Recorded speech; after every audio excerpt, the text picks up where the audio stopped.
అసలు ఈ జాబ్ కోసం ఎలాంటి క్వాలిఫికేషన్స్ కావాలి సార్? లేకపోతే ఎక్స్పీరియన్స్ ఏమైనా కావాలా? ఒకవేళ ఎక్స్పీరియన్స్ లేకపోయినా మనకి పాస్పోర్ట్ లేకపోయినా ఏమైనా సాధ్యం అవుతుందంటారా? ఇప్పుడు ఏ జాబ్కి అయినా చూడండి, ఇప్పుడు మార్కెట్లో సివిల్ ఇంజనీర్ అని అడుగుతాం.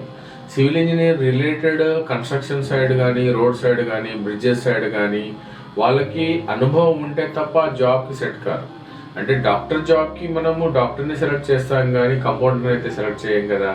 సో అలాగే మనకి ఏంటి అంటే టెక్నికల్ సౌండ్ అంటే రిక్రూట్మెంట్ ఏదొస్తుంది, ఆ రిక్రూట్మెంట్లో మనం ఎవరిని సెట్ చేయగలుగుతాము, ఆ ఎక్స్పీరియన్స్ వాళ్ళు ఇచ్చే శాలరీకి ఎలా సెట్ అవుతుంది. సో హైఫై ఎక్స్పీరియన్స్ ఉన్న వాళ్ళకి హైఫై శాలరీస్ అవసరం పడతాయి.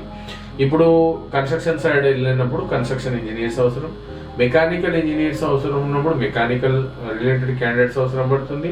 సో టెక్నికల్గా ఏ జాబ్కి ఏ క్వాలిఫికేషన్ సెట్ అవుతుందో ఆ జాబ్కి ఆ క్వాలిఫైడ్ క్యాండిడేట్స్ని మాత్రమే మనం పంపించడం అనేది జరుగుతుంది.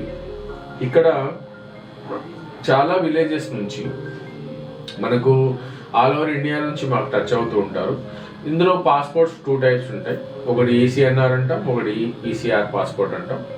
ECR పాస్పోర్ట్ ఏంటి అంటే బిలో 10th క్లాస్ ఉన్న వాళ్ళు, అన్ఎడ్యుకేటెడ్స్, 7th క్లాస్ ఉన్న వాళ్ళు, అంటే ఎడ్యుకేషన్ బ్యాక్గ్రౌండ్ లేని వాళ్ళని మాత్రమే మనం ECR కింద మనం కన్సిడర్ చేస్తాము.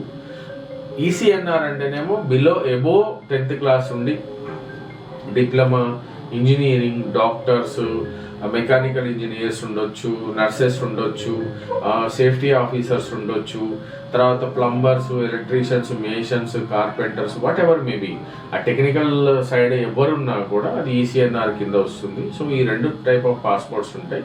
Depends on their qualification, their experience.